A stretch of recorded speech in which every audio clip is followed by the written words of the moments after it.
विधानसभेची निवडणूक जिंकण्यासाठी महायुती लाडकी बहीण योजनेचा जोरदार प्रचार करताना दिसतेय।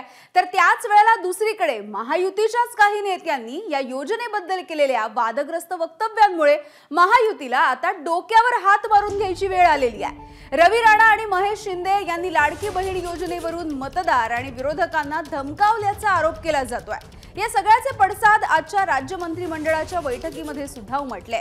विरोधकांना आयतं कोलीत मिळेल अशी वादग्रस्त वक्तव्य करू नका अशी तंबी आता मुख्यमंत्र्यांनी दिली आहे। दरम्यान मतांचा आशीर्वाद मिळाला नाही तर 1,500 रुपये काढून घेऊ असं रवी राणा म्हणाले होते।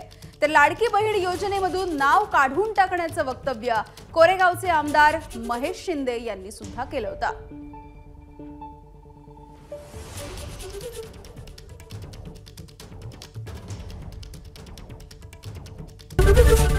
एबीपी माझा, उघडा डोळे बघा नीट।